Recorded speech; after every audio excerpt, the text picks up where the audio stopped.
Im Jahr 1967 schenkt ein Türkischer, Marino Officier, der Library of Congress, eine Kartensammlung. Darunter befand sich ein Dokument, das eigentlich gar nicht existieren dürft, en ein Jahr 1513 gezeichnete Karte, die Küstenlinie der Antarktis zeigt, nicht das Eis, sondern das Land darunter, Küstenlinien, die erst 1949 bestätigt werden konnten, al bodendurchdringend Radar zur Verfügungsstand. Aber diese Karte, die Piri-Reis-Karte, ist nicht das Thema, über das wir hier sprechen wollen. Denn es gibt etwas ältere. Etwas, das allen bekannten Karten im Tausend von Jahren voraus. En sumerische Tafel, die im Vorderasiatischen Museum in Berlin unter der Signatur WA 243 katalogisiert ist. En was in diese Tafel engraviert ist, lässt Archäologen, Physiker und Regierungen sehr still werden. Denn wenn die Markierungen da bedeuten, was manche Forscher behaupten, dann haben wir hier mit einer Karte zu tun. Einer Karte der Erde, die Landmassen zeigt, die nur existieren, wenn man die Antarktis Eidek entfernt. Landmassen, deren Besuch ein durch international, Verträge gesetzlich untersagt ist. Die Frage ist nicht, ob die Tafel existiert. Da tut sie. Museen katalogisieren sie. Wissenschaftler beziehen sie darauf. Foto davon fanden sich in akademischen Datenbanken weltweit. Die Frage ist, was passiert, wenn man entschlüsselt, was tatsächlich darauf zu sehen ist. Wenn man aufhört, sie als Mythologie zu betrachten, ein Enfant sie als Kartographie zu betrachten. Die Tafel selbst ist klein. Etwas so groß wie ein Taschenbuch. Ungefähr 4 Zoll mal 6 Zoll. Sie wurde irgendwann Ende des 19. Jahrhunderts. Auf dem Höhepunkt der archäologischen Expeditionen zu mesopotamischen Städten, oder den Ruinen der Königlichen Bibliothek von Aschurbanipal in Ninive, dem heutigen Irak ausgegraben. Die Kehlschrift datiert sie auf etwa 2500 v. Chez, obwohl die Symbole auf Erenis verweisen, von denen die Sumerer behaupten, sie hätten si viel früher zugetragen. Möglicherweise Tausende von Jahren, bevor die Tafel selbst entstand. Auf ihrer Oberfläche befanden sie da, was die Mainstream-Archäologie als E-Mails-Diagramm bezeichnet. Punkte, die in kreisförmigen Mustern enjourné sind. Kelzeichen, die eine Richtungsbewegung anzeigen. Und in der Mitte, eine Reihe konzentrische, Ringe mitten, den ton eingeprägte Landmassenformen. Jahrzehntelang wurde dies als kosmologisch Lehrmittel eingestuft. Etwas, das Priester nutzten, ihren Schülern den Himmel zu erklären.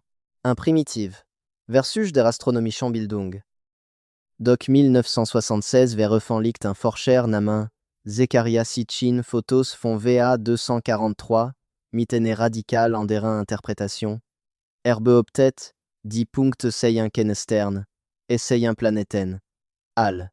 Einschließlich die wir offiziell erst in 19. Jahrhundert entdeckten. Uranus wurde erst 1781 bestätigt. Neptun am Jahr 1846. An die konzentrischen Range waren kein Himmelskörper oder Umlaufbahnen. Es handelte sich Breitengrad auf einer Karte in Polprojektion. Eine Karte, die direkt von oberhalb des Südpols betrachtet wurde. Die Art von Karte, die man nur erstellen kann, wenn man vom Weltraum aus auf die Erde erblickt. Sitchins Arbeit wurde von akademischen Institutionen weltweit fast sofort abgelehnt. Sie behaupteten, seine Übersetzungen seien falsch. Das ihm die entsprechenden Qualifikationen in alten Sprachen fehlten. Das nur das, was sehen wollte. Bestätigungsfälle, Götter als Wissenschaft. Doch hier ist, worauf sie nicht angegangen sind, die Tafel zeigt 11 unterschiedliche kugelförmige Objekte humain zentralen Sterne. Wir kennen auch Planeten in unserem Sonnensystem. Sitchin sagt, das Diagramm beinhaltet die Sonne, den Mond und einen 9. Planeten, den die Sumerer Nibiru nannten. Doch selbst wenn man Nibiru gänzlich als Mythos oder Fehlinterpretation abtut, zeigt die Tafel dennoch kugelförmig Himmelskörper in ein heliozentrischen Modell. Das ist ein sonnenzentriert Sonnensystem. Im Westen haben wir dieses Modell erst akzeptiert, als Copernicus 1543 sein Werk veröffentlicht. Über 1000 Jahre lang zuvor glaubten wir, die Erde sei der Mittelpunkt von allem. Das Ptolemäische Modell dominiert. Die Kirche setzte durch. Menschen starben für die Verteidigung der Vorstellung, dass die Erde unbeweglich und etwas Besonderes sei. Die Sumerer hätten eigentlich gar nicht wissen dürfen, dass die Sonne der Mittelpunkt ist. Sie hätten eigentlich gar nicht wissen dürfen, dass die Erde rund ist. Und sie hätten ganz sicher keine Genausalunge der Planeten haben dürfen, die wir erst 4000 Jahre später ohne Teleskop sehen würden. Aber sie taten es doch. Und sie meißelten diese Zahlen vor 5000 Jahren in Ton. Das Wissen lag die ganze Zeit dort. Katalogisiert, fotografiert, verfügbar. Et wartet darauf, dass wir bereit waren zu verstehen, was wir voran hatten. Und bevor wir weitermachen, muss ich kurz inhalten. Denn was ich euch erzählen werde, wird deutlich düsterer.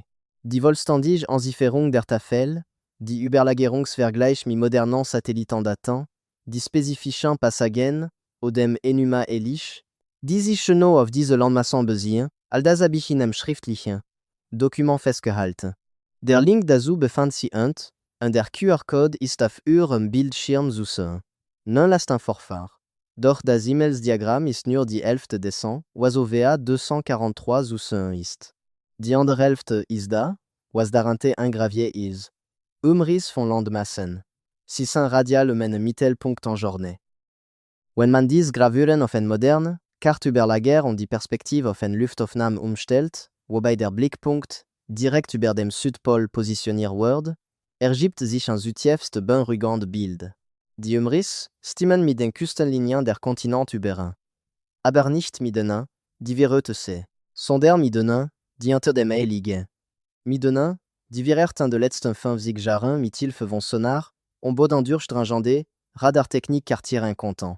Im Jahr 2000 veröffentlicht ein Kartograf namens Charles Hapgood eine Vergleichsstudie, die eigentlich Schlagzeilen hätte machen müssen, von den Mainstream-Medien jedoch weitgehend ignoriert wurde.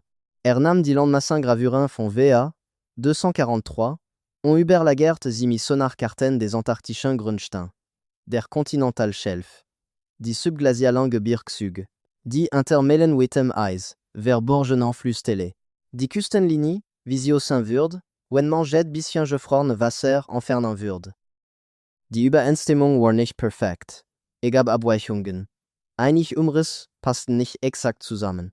Aber sie waren so nah beieinander, dass die statistisch gesehen eigentlich unmöglich sein sollte.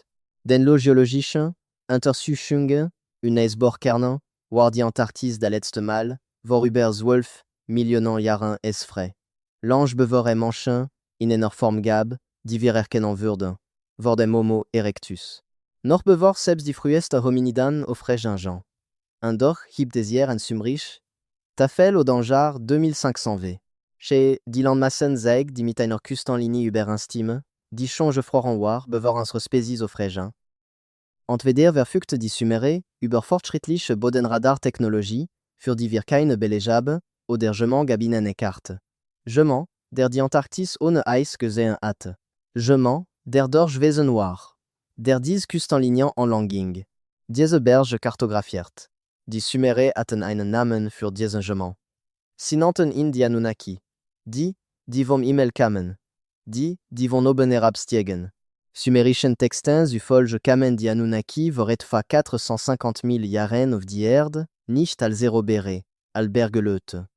Sie kamen wegen de Gold. Sie brauchten, die sich verschlechternde Atmosphäre ihrer Planeten zu reparieren. Das ist keine Spekulation.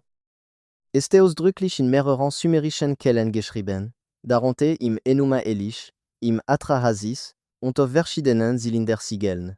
Die Texte beschreiben, wie sie im Absolantin, in einer Region, die sie als den südlichsten Punkt der Erde definiert. Der Ort, an den Süßwasser unter den gefrorenen Boden fließt. Die tiefe Quelle, in der sumerischen Kosmologie, war das Absu nicht mythologisch. Es war nicht metaphorisch. Es war geografisch. Ein realer Ort. Und jede Beschreibung, die sie vom Absu geben, passt zu den subglazialen Seen der Antarktis. Der Vostoksee, der Ellsworthsee, der Willemsee. Riesige Reserven an flüssigem Wasser, die unter Meilen von ihr liegen, und durch geothermische Wärme, von unten vor dem Gefrieren bewahrt werden. Wir konnten die Existenz sehen.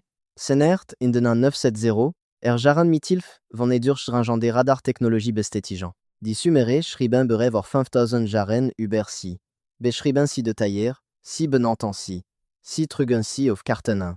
Die Anunnaki sollen dort ihre erste Basis errichtet haben. Einen Bergbaubetrieb, Gold oder Tiefen der Erde zu gewinnen. Kein Tagebau. Tiefenbergbau. Die Texte beschreiben Tunnel. Schicht. In das Grundstein gehauen unterirdisch Anlagen. Dog der Bergbau erfordert Arbeitskräfte. Intensive, gefährlich, brutal Arbeit. Un de textans u Folge rebellierten, die Anunnaki arbeite, nach Tausenden von Jahren diese Arbeitsschließlich. Sie weigerten sich, weiter zu machen. Die Bedingungen waren zu hart, die Arbeit zu anstrengend. Also entwickelte die Führung der Anunnaki eine Lösung. Sie schufen durch Gentechnik eine primitive Arbeiterspecie, indem sie ihr eigen DNA mit der einheimischen Hominiden kombinierte, die bereits auf der Erde lebten. Die Texte bezeichnen diesen Prozess als die Erschaffung der Lulu. Der Gemischten, der Hybride. Diese Spezies waren wir, Homo sapiens. Die Texte sind diesbezüglich eindeutig. Die Menschheit wurde entworfen, in einem Labor erschaffen. Geschaffen, eine Funktion zu erfüllen. Wir waren keine natürliche evolutionäre Entwicklung. Wir wurden konstruiert, zweckmäßig geschaffen. Und der Ort, an der diese Schöpfung stattfand, an der die genetisch Arbeit geleistet wurde, nannte die Sumerer Eden. Nicht Eden mi Enneme, Edin, Edin, die Wohnstätte der Gerechten.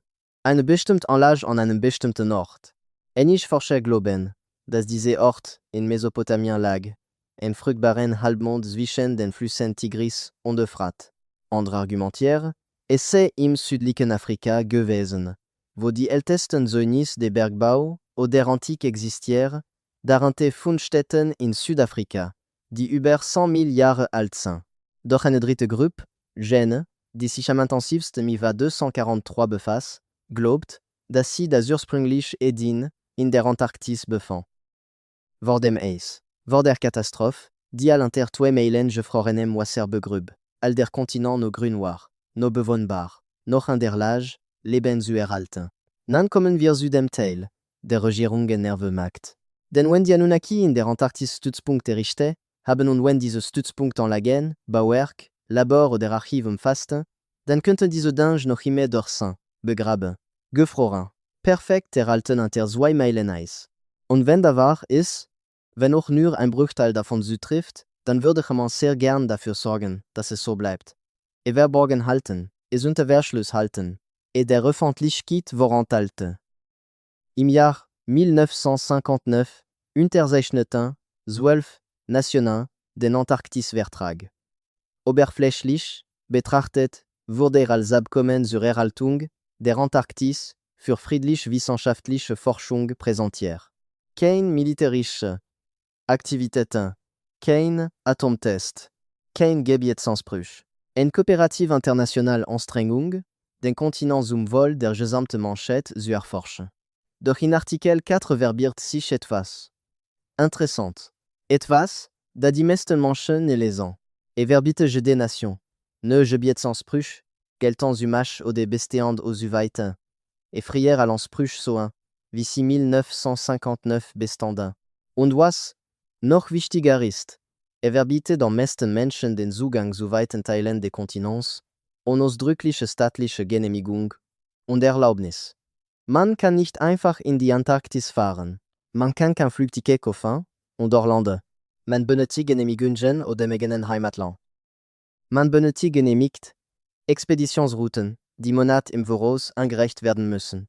Man braucht eine Versicherung, logistische Unterstützung, eine behördliche Genehmigung. Und es gibt Zonen, die als geschützte wissenschaftliche Reservat ausgewiesen sind, in die selbst akkreditiert, Forscher mit Jahrzehntelange Erfahrung nur mitene, von der Genehmigung vordringen dürfen. Gebiet, deren Zugang nicht durch wissenschaftliches Interesse, sondern durch international Abkommen geregelt wird. Bevor wir zum nächsten Punkt übergehen, halten Sie bitte einen Moment inne. Voici gerade über die Bohrprojekt, die Gravitationsanomalien und die Granitblöcke gehört haben, das ist der Teil, der Alverander. Aber es ergibt erst Sinn, wenn man neben den ursprünglichen sumerischen Beschreibungen sieht. Die Standorte der Anlagen, die Tiefenangaben, die Auslöserereignis, wurden sie gewahrt haben. Es steht alles an dem verlinkten Dokument. Nehmen Sie sich es 5 Sekunden Zeit, laden Sie es herunter und kommen Sie dann zurück. Denn was als nächstes kommt, baut direkt darauf auf.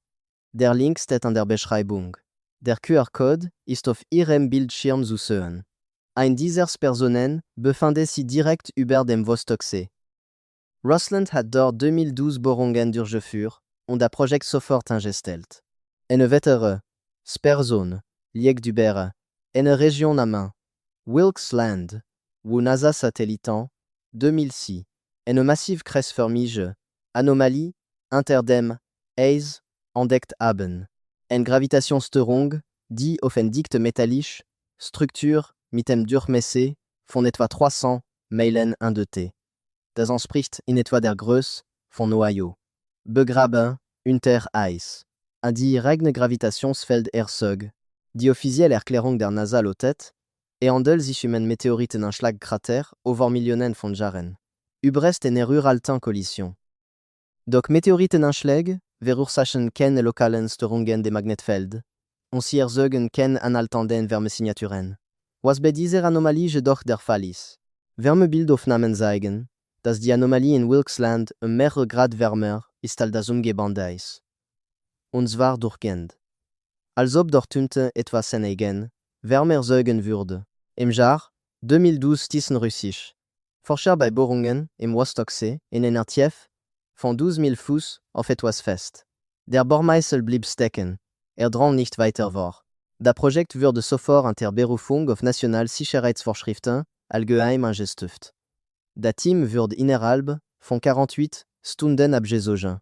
Die russische Regierung gab eine Kurserklärung ab, in der sie mitteilt, man habe die Forschungsziele erreicht und werde nicht an den Ort zurückkehren.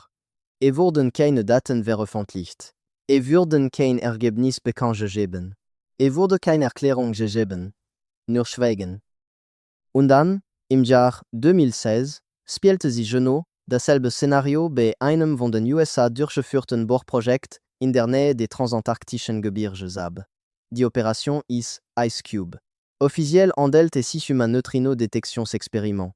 Sensoren wurden tief im Eis vergraben, subatomare Teilchen zu erfassen, die Erde durchschreien. Doch die Bohranordnung war nicht zufällig über ihrem Eis positioniert. Sie befand sich direkt über eine Veteran subglacialen Anomalie, die Jahre zuvor durch Bodenradar entdeckt worden war. Etwas mit geometrischen Merkmalen. Rechte Winkel. Parallellinien. Die Art von Mustern, die natürliche geologische Formationen nicht hervorbringen.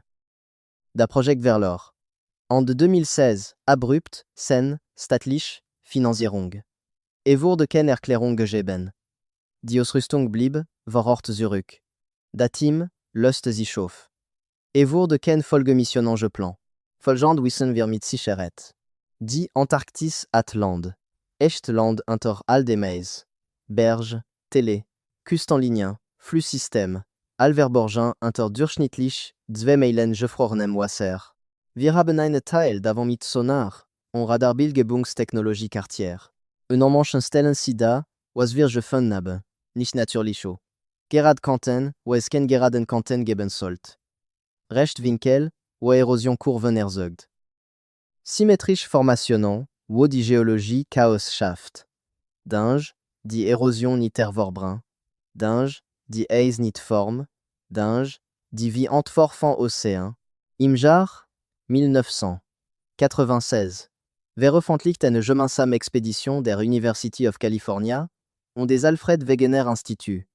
Vorläufig Ergebnis oder Schirmmacher Oase, eine der wenigen eisfreien Regionen der Antarktis. Ein kleines Gebiet, in dem das Gestein das ganze Jahr über frei-jägt.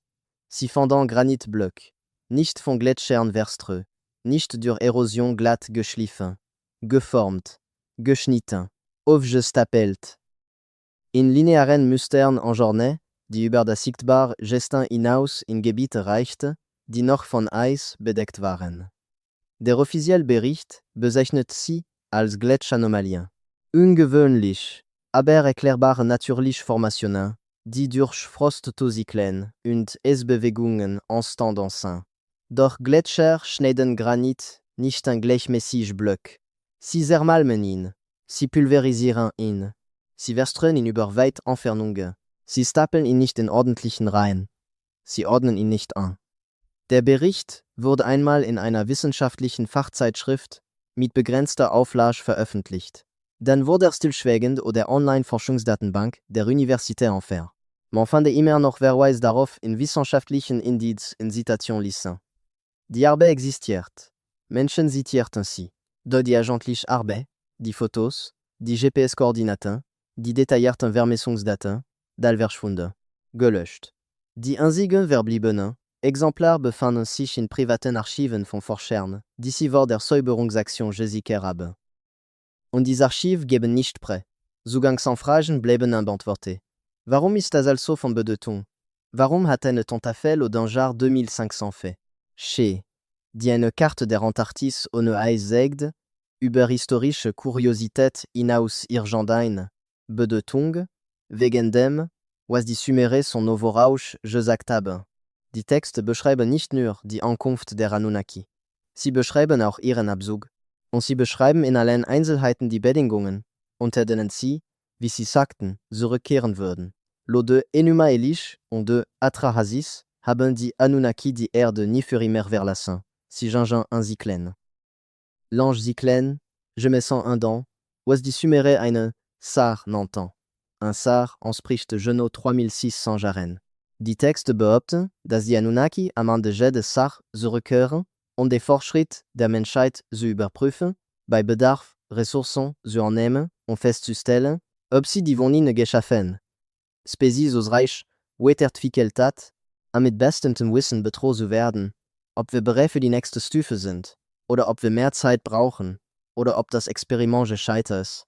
Der letzte dokumentiert, Sar, endet lo Sitchins chronologische Zeitafel, die auf sumerischen Königslisten basiert, 1600 v. CR. Genau zur Zeit des Zusammenbruchs der Spätbronzezeit. Als all großen Zivilisationen im Mittelmeerraum und im Nahen Osten innerhalb Zeitraum von 50 Jahren auf mysteriöse Weise zerfielen. Die Ägypter verschwanden.